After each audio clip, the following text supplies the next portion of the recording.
Hello everyone, welcome back to the channel. I hope you all are doing well. जैसे ही notification आती है किसी exam की तो एक नई एनर्जी होती है, नया जोश होता है उस एग्ज़ाम को प्रिपेयर करने के लिए। क्योंकि नोटिफिकेशन से पहले हम प्रिपेयर तो कर रहे होते हैं बट उतनी एनर्जी नहीं होती, उतना जोश नहीं होता, उतनी फायर नहीं होती अंदर, है ना।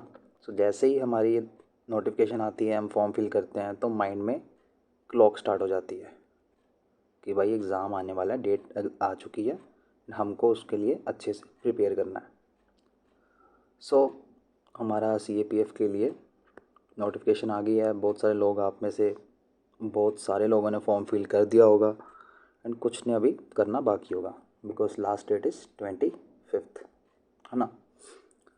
सो प्रिपरेशन के साथ साथ हमें ये भी पता होना चाहिए कि हमारा जो स्कोर है, ठीक है, जो टोटल स्कोर है पेपर 1 + 2 का कितना होना चाहिए एटलीस्ट कि हमें इंटरव्यू कॉल आ जाए, हमें इंटरव्यू कॉल आ जाए। ऑफ कोर्स इंटरव्यू कॉल आपको जो आपका PET PST होता है उसके बाद ही आएगा, है ना। तो एटलीस्ट आप PST PET के लिए क्वालिफाई कर जाओ, ठीक है। PST PET के लिए आप क्वालिफाई कर जाओ। वो आपका स्कोर कितना होना चाहिए मिनिमम, मैक्सिमम तो आप कितना भी ला सकते हो बट मिनिमम कितना होना चाहिए तो वो आपको पता होना चाहिए। सो इस मिनिमम स्कोर को ही कट ऑफ भी कह लेते हैं, ठीक है। ऑफिशियल टर्म्स में देखें तो इसको कट ऑफ बोल देते हैं, जिसको मिनिमम स्कोर बोलते हैं।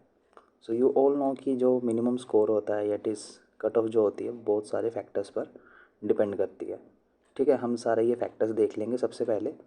उसके बाद हम जो प्रीवियस ईयर्स हैं, जो 2020 से लेकर, ठीक है, 2024 तक, अभी तक ऑफिशियली 24 की जो कट ऑफ है वो रिलीज़ नहीं हुई बिकॉज़ अभी इंटरव्यू चल रहे होंगे एंड फाइनल रिज़ल्ट आएगा, ठीक है। फाइनल रिज़ल्ट आएगा उसके बाद जो 2024 है इसका जो स्कोर था, कट ऑफ है, वो रिलीज़ की जाएगी। सो हमारे पास ऑफिशियली 2023 तक का ही डेटा अवेलेबल है, ओके। तो हम इनको देखेंगे। उसके बाद क्या रोल है वैकेंसीज़ का, उसके ऊपर भी हम थोड़ा फोकस करेंगे। So what are the factors that affect safe score, that is हमारी cut off. So you all know कि जितने ज़्यादा लोग होंगे, सिंपल इकोनॉमी यहाँ पर काम करती है, जितनी ज़्यादा डिमांड होगी, जो सप्लाई तो सेम रहने वाली है, अगर डिमांड ज़्यादा होगी तो सप्लाई का जो प्राइस है वो बढ़ जाएगा, है ना। ऐसा ही होता है ना। अगर अगर सेलर एक है, अगर सेलर जो है एक है, उसके पास पहले 10 कस्टमर्स थे, ठीक है, तो वो किसी फॉर एग्ज़ाम्पल 20 रुपीज़ पे अपना प्रोडक्ट बेचता था। अब उसके पास 40 कस्टमर्स हो गए, सप्लाई उसके पास सेम है। अब वो क्या करेगा, इसका प्राइस इंक्रीज़ कर देगा, कोई भी प्राइस कर देगा। लेट्स से हम मान लेते हैं इसका प्राइस 30 कर देगा, ठीक है। क्योंकि जैसे डिमांड इंक्रीज़ होती है प्राइस भी इंक्रीज़ हो जाता है अगर सप्लाई सेम है। तो सिंपल यहाँ पर इकोनॉमिक्स का रूल चलेगा, इकोनॉमी का रूल चलेगा। नंबर ऑफ़ एप्लीकेंट्स, जितने ज़्यादा एप्लीकेंट्स होंगे उतने चांसेस हैं कि हमारी जो कट ऑफ है दैट इज़ सेफ स्कोर जो है वो इंक्रीज़ हो जाता है, ठीक है। जितने ज़्यादा नंबर ऑफ़ कैंडिडेट्स होंगे उतना ज़्यादा कंपटीशन होगा एंड फाइनल कट ऑफ भी उतनी ही ज़्यादा इंक्रीज़ हो जाएगी। ये ऑल नो ना, जहाँ पर कंपटीशन कम होता है वहाँ पर यूजुअली कट ऑफ जो होती है वो लो रहती है, क्योंकि वो लोगों के बीच में डिमांड नहीं है उस चीज़ की। अगर कंपटीशन ज़्यादा है तो ऑफ कोर्स उसकी कट ऑफ भी, स्कोर भी ज़्यादा ही होगा। एंड नंबर ऑफ़ वैकेंसीज़ का जो सबसे बड़ा रोल होता है इसमें, अगर आपने प्रीवियस ईयर की कट ऑफ देखी हो तो अगर वैकेंसी ज़्यादा होती हैं तो रिलेटिवली जो कट ऑफ होती है वो कम होती है कंपेयर टू प्रीवियस ईयर्स। अगर वैकेंसी कम आ गई किसी ईयर में, ठीक है, किसी ईयर में वैकेंसी कम आ जाती है तो उसकी कट ऑफ जो है इंक्रीज़ हो जाती है, क्योंकि नंबर ऑफ़ एप्लीकेंट जो हैं, जो कैंडिडेट्स हैं जो अप्लाई करते हैं वो ऑलमोस्ट सिमिलर रहते हैं, ठीक है। अमाउंट उनका जो नंबर है वो सिमिलर रहता है, ज़्यादा वेरिएशन नहीं होता। बट वैकेंसीज अगर ज़्यादा हो जाएं या फिर कम हो जाएं तो उसके ऊपर इन कैंडिडेट्स का जो इन्फ्लुएंस होता है, जो कट ऑफ होती है वो वेरी कर जाती है, वो जनरली वेरी कर जाती है। आपने भी बहुत सारे एग्ज़ाम्स दिए होंगे CAPF के अलावा, ठीक है। किसी ने CDS दिया होगा, किसी ने कोई और भी दिया होगा, प्रीलिम्स दिया होगा, तो उसको पता होगा कि अगर वैकेंसीज़ ज़्यादा या कम होती हैं तो उसका इम्पैक्ट हमारी कट ऑफ पे डायरेक्टली पड़ता है। Then of course difficulty level, आप में से अगर किसी ने प्रीलिम्स 2023 दिया था तो उसको पता होगा कि वो पेपर जो था डिफ़िकल्ट था, ठीक है। एंड उसी की वजह से जो कट ऑफ थी उसकी 75 के आसपास गई थी, 75 के आसपास गई थी। बट यूजुअली ये जो 75 कट ऑफ है ये रिजर्व्ड कैटेगरी के लिए होती है, ठीक है। एंड जो जनरल कट ऑफ होती है वो 90 के आसपास होती है, 90 के आसपास होती है। सो यू कैन सी कि डिफ़िकल्टी के कारण, क्योंकि नंबर ऑफ़ वैकेंसीज तो 23 में भी सिमिलर ही थी, अगर हम कंपेयर करें 2022 से कोई ज़्यादा बड़ा वेरिएशन नहीं था, ठीक है। बट 2023 का पेपर जो था प्रीलिम्स जो था काफ़ी डिफ़िकल्ट आया था। इसलिए डिफ़िकल्ट नहीं था क्योंकि उसका जो इन्फॉर्मेशन थी वो डिफ़िकल्ट थी, बट उसमें पेयर्स वाला सिस्टम था, उसमें जो ऑप्शंस थे वो पेयर वाले थे, उसकी वजह से वो पेपर डिफ़िकल्ट हो गया था, ठीक है। दैट इज़ वाई कि बहुत सारे बच्चे जो थे, कैंडिडेट्स जो थे, उसको ज़्यादा अच्छा अटैम्प्ट नहीं कर पाए थे। इसी की वजह से जो कट ऑफ था वो 75 के आसपास चला गया था। सो डिफ़िकल्टी का सबसे बड़ा इम्पैक्ट होता है हमारी नंबर ऑफ़ सेफ स्कोर पर, हमारी कट ऑफ पर, ठीक है। Then again candidate performance, for example अगर 100 कैंडिडेट्स हैं, ठीक है, टोटल 100 कैंडिडेट्स हैं, हमारे पास 10 पोस्ट के लिए 10 पोस्ट हैं एंड 100 कैंडिडेट्स हैं। 100 में से अगर 100 में से लेट्स से 60 कैंडिडेट्स हैं जिनका पेपर बहुत अच्छा हुआ है, ठीक है, उनका पेपर काफ़ी अच्छा हुआ है, स्माइल इमोजी। एंड 40 कैंडिडेट्स ऐसे हैं जिनका पेपर जो है वो ओके ओके हुआ है, ठीक है, ओके ओके हुआ है, ज़्यादा अच्छा नहीं हुआ। तो जो कट ऑफ होगी वो इसके बेस पे डिसाइड होगी कि मेजॉरिटी ऑफ कैंडिडेट्स को पेपर कैसा लगा। यही चीज़ हमारी 2023 में हुई थी, यहाँ पर जो हम बात कर रहे थे कि जो मेजॉरिटी ऑफ कैंडिडेट्स थे उनका पेपर जो था वो एक गुड लेवल पर था, वी कैन से, ठीक है। वो काफ़ी अच्छा नहीं था, बेकार भी नहीं था, एक लेवल पर था, ठीक ठाक था। उसी की वजह से उसकी कट ऑफ जो थी इतनी गिर गई थी। अगर पेपर बच्चों ने ज़्यादा अच्छा अटेम्प्ट किया होता, मीन्स बेटर की तरफ होते वो, तो ये कट ऑफ इंक्रीज़ हो जानी थी। अगर बेटर से भी ऊपर होता तो ये कट ऑफ 100+ चली जानी थी। सो वही चीज़ यहाँ पर होती है कि कैंडिडेट्स जो मेजॉरिटी ऑफ कैंडिडेट्स हैं वो कैसे हमारा परफॉर्म कर रहे हैं, ठीक है। तो एक तो ये था। देन रिजर्वेशन पॉलिसी, कि ये तो आपको पता होगा कि रिजर्व कैटेगरी या फिर हमारा फॉर एग्जांपल जनरल के लिए अलग आएगी, EWS की अलग कट ऑफ होती है। तो ये तो कुछ खास नहीं है, इसमें वेरिएशन रहता है थोड़ा बहुत, ठीक है।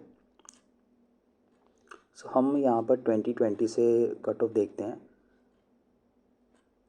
पेपर 1 एंड पेपर 2 की कि कितनी रही थी, ठीक है, कितनी कट ऑफ रही थी पेपर 1 एंड पेपर 2 की, ठीक है। एंड ऑल्सो हम इसमें वैकेंसीज़ का रोल भी देखेंगे।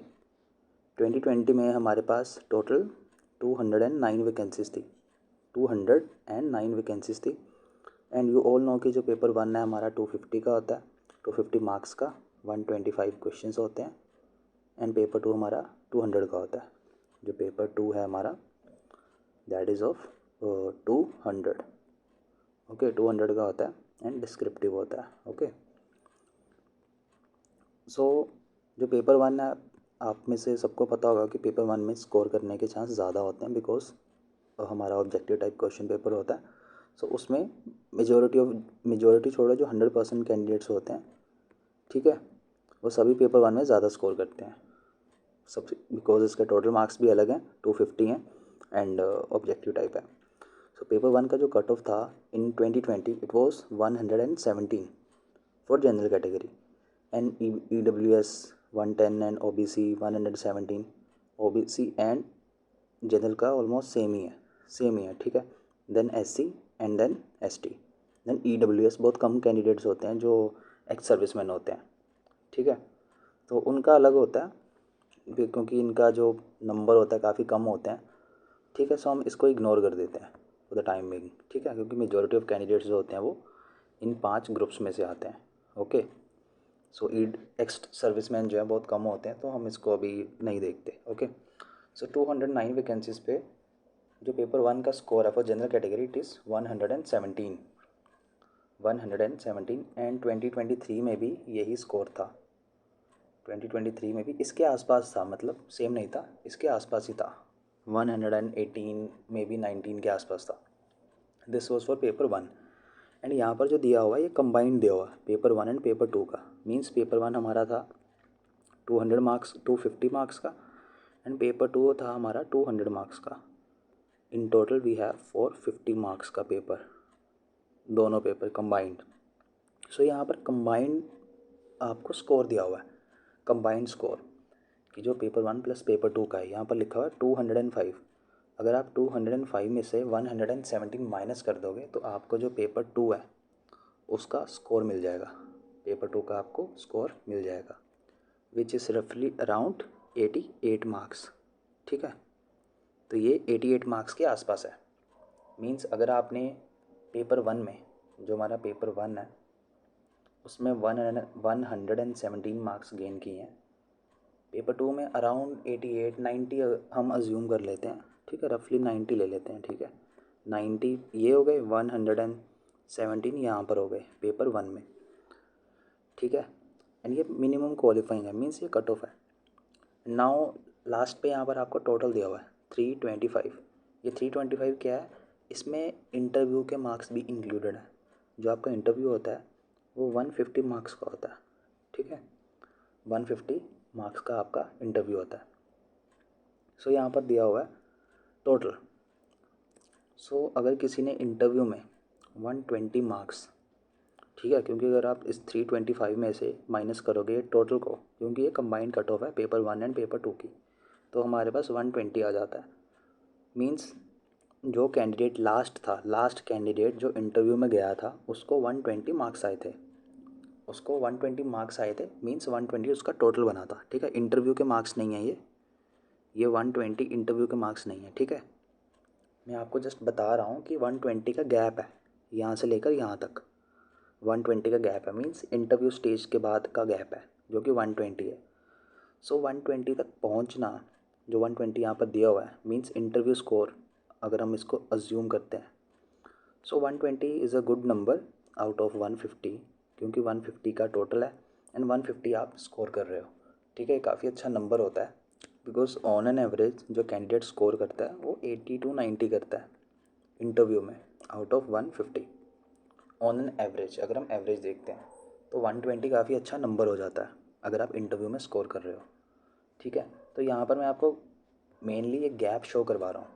ठीक है, आपको मैं गैप बता रहा हूँ कि इतना गैप है कि अगर आप इंटरव्यू के भरोसे बैठे हो कि मैं इंटरव्यू में अच्छा कर लूँगा आफ्टर क्लियरिंग माई रिटन स्टेज, तो वो काफ़ी डिफ़िकल्ट हो जाता है, बिकॉज इंटरव्यू में चीज़ें आपके हाथ में नहीं होती। ऐसा भी हो सकता है कि कोई आपको वियर्ड सा क्वेश्चन पूछ लिया जाए या ऐसी सिचुएशन क्रिएट कर दी जाए आपके सामने जो आप हैंडल ना कर पाओ। ठीक है, सो वो चीज़ें आपके कंट्रोल में नहीं होती। सो इट्स बेटर कि आप ये जो मिनिमम मार्क्स होते हैं इससे ज़्यादा ही स्कोर करो, क्योंकि अभी हम नेक्स्ट देखते हैं। फॉर एग्ज़ाम्पल यहाँ पर देखो, वैकेंसी 160 के आसपास है, 159, तो यहाँ पर आप कट ऑफ देख सकते हो आउट ऑफ 250 138 गई है, जबकि हमने ऊपर देखा था 209 वैकेंसीज थी एंड कट ऑफ जो थी 117 थी। तो डायरेक्ट इम्पैक्ट हो रहा है यहाँ पर वैकेंसीज़ का। यहाँ पर 209 के ऊपर आपको 117 कट ऑफ जा रही है, यहाँ पर वैकेंसीज़ आपकी 160 हो गई एंड आपकी कट ऑफ डायरेक्टली वो होती है, लिंक्ड होती है। सो कट ऑफ आपकी इंक्रीज़ हो गई, आपकी कट ऑफ इंक्रीज़ हो गई। एंड 2021 में जो EWS एंड OBC की कट ऑफ थी वो भी जनरल के इक्वल थी, जनरल के इक्वल थी पेपर 1 में भी एंड पेपर 2 में भी। बट यहाँ पर हमने देखा था ऊपर 2020 में कि जो जनरल की एंड OBC की कट ऑफ सेम थी, बट जो EWS की थी वो अलग थी। बट ये 2021 में ये चीज़ नहीं हुई थी। ओके, तो यहाँ पर भी फाइनल्स में भी सिमिलर नंबर है, क्योंकि यहाँ पर वैकेंसी का डायरेक्ट इम्पैक्ट हो रहा है। वैकेंसी 160 थी, ऊपर आप देख सकते हो डायरेक्टली कितना रिडक्शन हो गई थी इसकी। अगेन इन 2022 यहाँ पर वैकेंसी अच्छी थी 253, बट यहाँ पर भी कट ऑफ ऑलमोस्ट सिमिलर रही थी दिस 2021 के आसपास, जो कि 135 थी। एंड पेपर 2 में अगर हम इसमें से ये माइनस कर दें 221 में से 135, हमारे पास रफली 85 और 86 आते हैं। ठीक है, हमारे पास 86 मार्क्स आते हैं। ऊपर हमने देखा था 85 था यहाँ पर। ठीक है, यहाँ पर हमने देखा था सेम सिमिलर सिचुएशन यहाँ पर भी है। 226 में से अगर हम 138 उड़ा दें हमारे पास 88 आता है। ठीक है, तो ऊपर 85, नीचे 88, अगेन 86। ठीक है, यहाँ पर आप देख रहे हो 130 के आसपास ही जा रहा है। 2020 में था 117 था। अगर हम नेक्स्ट में देखते हैं 2023 मोस्ट रिसेंट डेटा जो हमारे पास अवेलेबल है, जिसमें वैकेंसीज 359 थी, काफ़ी अच्छा नंबर था। ठीक है, उसमें हमारे पास जो कट ऑफ थी आउट ऑफ 250 118 थी, 118। एंड फॉर पेपर टू ये रिड्यूस हो गया था नंबर। अगर हम माइनस करते हैं तो हमारे पास आता है 78 बिकॉज वैकेंसीज़ का नंबर यहाँ पर अच्छा था। ठीक है, वैकेंसीज़ का नंबर जो था यहाँ पर अच्छा था, तो मे बी उसका इम्पैक्ट हो सकता है, इसी की वजह से यहाँ पर कट ऑफ रिड्यूस हुई है। लास्ट में हमने यहाँ पर देखा था 135 थी। ठीक है, वैकेंसी हमारे पास 253 थी, बट यहाँ पर 135 से सीधा 118 पर आ गई cut off, because vacancies increase हो गई थी। ओके, सो वैकेंसीज़ का डायरेक्टली मैंने बताया कि लिंक होता है, इम्पैक्ट होता है, डायरेक्ट इम्पैक्ट होता है हमारी कट ऑफ पर। एंड ये दो चीज़ें ही आपके कंट्रोल में हैं, इंटरव्यू आपके कंट्रोल में नहीं होता। ऑन एन एवरेज अगर आप देखोगे 80 to 90 एक एवरेज कैंडिडेट स्कोर करता है इंटरव्यू में। ठीक है, अगर आप अच्छे हो तो आप 100 प्लस ईजिली जा सकते हो, 110 प्लस ईजिली जा सकते हो, no issues. So this was for 2023। अगर हम बात करते हैं 2024 की, 23 में हमने देखा 359 वैकेंसीज थी यहाँ पर दिया हुआ है। ठीक है, 24 में वी हैड 506 वैकेंसीज, हाईएस्ट। ठीक है, सबसे ज़्यादा वैकेंसीज हमारे पास 2024 में ही आई थी। सो इट इज़ एक्सपेक्टेड कि जो कट ऑफ थी लास्ट ईयर की, जो कट ऑफ थी which was 118 for general category, ठीक है, ये रिड्यूस होगी, ये रिड्यूस हो जाएगी, इट इज़ एक्सपेक्टेड। ठीक है, on the basis of given data it is expected कि ये जो 118 था ये नंबर रिड्यूस हो जाएगा, ये नंबर रिड्यूस हो जाएगा 109-10 के आसपास। ठीक है, ये 111 के आसपास, 911 के आसपास ये नंबर आ जाएगा जो यहाँ पर दिया हुआ है, बिकॉज वैकेंसीज़ जो हैं काफ़ी इंक्रीज़ हो गई थी। 506 वैकेंसीज़ हो गई, जो कि अब तक की हाईएस्ट वैकेंसीज़ हैं इन रिसेंट ईयर्स। ठीक है, तो ये कट ऑफ डेफिनेटली रिड्यूस हो जाएगी। ओके, क्योंकि अभी तक हमारे पास ऑफिशियल डेटा रिलीज़ नहीं हुआ। जब फाइनल रिजल्ट आएगा CAPF का, उसके बाद ही हमें पता चलेगा कि 24 की वैकेंसीज़ हमारी कट ऑफ कितनी थी। But it is anticipated that कि जो कट ऑफ है वो रिड्यूस हो जाएगी। एंड अगर हम 25 की बात करते हैं जो आपका अटैम्प्ट होने वाला है इन अगस्त, सिमिलर वैकेंसीज 2023 में भी इतनी ही थी, मे बी 353 के आसपास थी। Now we have 357। And for paper 1 and for paper 2, okay, paper 1 and for paper 2, तो आपने ये चीज़ ऑब्ज़र्व की होगी कि जो भी 125 के आसपास स्कोर कर रहा है इन पेपर 1 एंड अराउंड 90 के आसपास स्कोर कर रहा है इन पेपर 2 इन टोटल। ठीक है, बिकॉज पेपर 1 एंड पेपर 2 की जो कट ऑफ होती है वो कंबाइंड शो की जाती है। ठीक है, तो उसके चांसेस ज़्यादा हैं कि वो क्लियर कर लेगा, वो क्लियर कर लेगा हमारा exam after clearing PST PET। Okay, PST and PET clear करने के बाद वो जो कैंडिडेट होगा वो इंटरव्यू में अच्छा कर लेगा। अगर वो इंटरव्यू में अच्छा स्कोर कर लेता है, ठीक है, ऑन एन एवरेज कैंडिडेट के आसपास या उससे ज़्यादा स्कोर कर लेता है, तो वो डेफिनेटली क्लियर कर लेगा। But this was minimum number. ठीक है, ये मिनिमम नंबर था, आपको मिनिमम नहीं बनना ना, कोई भी मिनिमम के लिए टारगेट नहीं करता कभी भी। जो 125 मार्क्स जो है इसको टारगेट कर रहा है, इट मीन्स कि वो क्या 60 to 65 क्वेश्चंस को करेक्ट करना चाहेगा। तो ऐसा नहीं होता, ठीक है। You always target maximum, you always target highest. So आपका टारगेट मैक्सिमम होना चाहिए कि आउट ऑफ दिस 250, ठीक है, जो 250 मार्क्स हैं इन पेपर 1, इसमें मैं हाईएस्ट लेकर आऊँ। जितने ज़्यादा हाईएस्ट लेकर आओगे, बिकॉज आगे भी मैंने बताया कि जो इंटरव्यू है, ठीक है, जो इंटरव्यू है वो आपके कंट्रोल में नहीं होता। मैंने ऐसे कैंडिडेट्स भी देखे हैं जो इंटरव्यू में बैड परफॉर्म करते हैं, मीन्स उनका स्कोर अच्छा नहीं होता, ठीक है। इंटेंशनली तो कोई भी बुरा परफॉर्म नहीं करेगा, बट सिचुएशन ऐसी हो जाती है कि हो जाता है, ठीक है, अच्छा परफॉर्म कैंडिडेट नहीं कर पाता। जिसके इंटरव्यू में एवरेज स्कोर थे, इंटरव्यू में एवरेज स्कोर थे, बट उसके पेपर 1 में पेपर 2 में अच्छा स्कोर था, उसी की वजह से जो उसका नाम लिस्ट में तो आ गया, बट उसका रैंक भी अच्छा आया। उसका नाम लिस्ट में आ गया बट उसका रैंक भी अच्छा आया, ठीक है। आपको सिर्फ नाम लिस्ट में नहीं लेकर आना। अगर तो आप टारगेट कर रहे हो CISF वगैरह, ठीक है, अगर आप CISF वगैरह टारगेट कर रहे हो, मोस्टली कैंडिडेट्स का फर्स्ट टारगेट CISF होता है ना, तो उसके लिए आपको आपका रैंक जो है वो अच्छा होना चाहिए। तभी आपको आपकी जो मनपसंद जॉब है, जो आपकी CISF है वो मिलेगी, ठीक है। अदरवाइज़ अगर आपको कोई और मिलती है सर्विस, क्योंकि आप सभी की कोई ना कोई सर्विस प्रेफरेंस होगी, तो अगर आपको एक बार कोई सर्विस अलॉट हो जाती है ना CISF में, कोई भी, फॉर एग्ज़ाम्पल आपको चाहिए थी, लेट्स से CISF चाहिए थी, ठीक है, आपको कोई और मिल जाती है, लेट्स से आपको कोई भी मिल जाती है XYZ, ठीक है, तो आप उसको चेंज नहीं कर सकते। अगर आप ये सोच रहे हो कि मैं रीअपेयर हो जाऊंगा नेक्स्ट ईयर, दोबारा एग्ज़ाम दे दूंगा एंड फिर से अपनी मनपसंद जो सर्विस है वो ले लूँगा, तो ऐसा पॉसिबल नहीं है।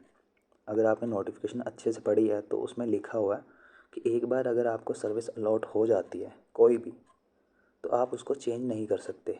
इवन आप दोबारा एग्ज़ाम भी नहीं दे सकते उसको चेंज करने के लिए, ठीक है। तो ये आपको पता होनी चाहिए चीज़ कि अगर आपको एक बार कोई सर्विस मिल गई तो आपको उसी पे ही रहना पड़ेगा, ठीक है, आप चेंज नहीं कर सकते, आप चेंज नहीं कर सकते। सो अपनी जो डिज़ायर्ड सर्विस है, ठीक है, आपकी जो डिज़ायर्ड सर्विस है उसके लिए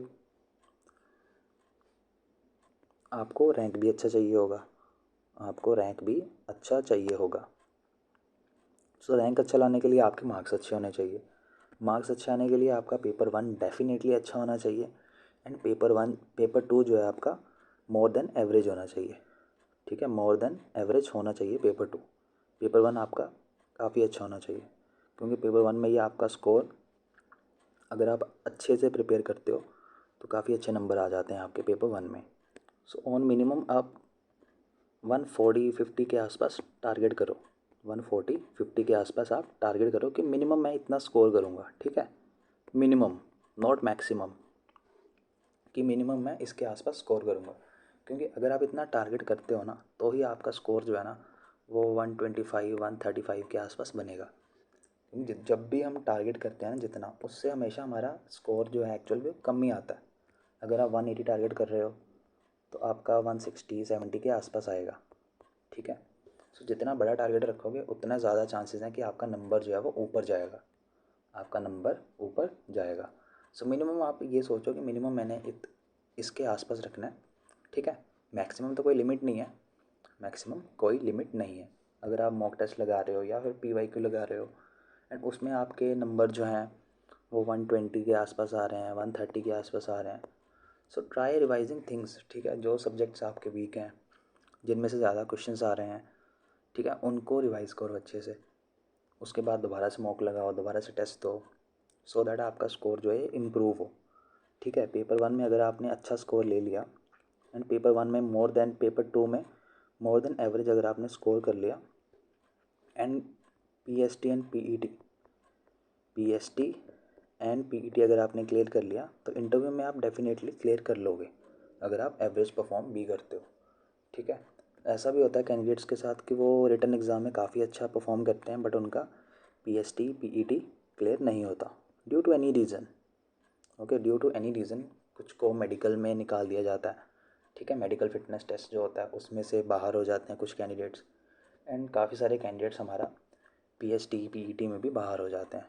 तो ये भी चीज़ आपको अपने माइंड में रखनी होगी कि मुझे सिर्फ एग्ज़ाम क्लियर ही नहीं करना, मुझे इसके PST PET मेडिकल इसको भी माइंड में रखना है। क्योंकि अगर वो क्लियर नहीं होगा तो आप कितना भी अच्छा परफॉर्म कर लें अपने पेपर में, उसका कोई बेनिफिट नहीं होगा आपको। Okay, and this for paper two आप 100 के आसपास मिनिमम स्कोर रख सकते हो कि मैं 100 के आसपास मिनिमम स्कोर हो, क्योंकि हमने लास्ट जो कट ऑफ्स थी उसमें देखा था कि 85 के आसपास ही जा रहा है फॉर पेपर 2। ये मिनिमम है। ठीक है, ये मिनिमम है। 100 प्लस आप मिनिमम टारगेट स्कोर करो अपना कि मेरा 100 प्लस मिनिमम होना चाहिए।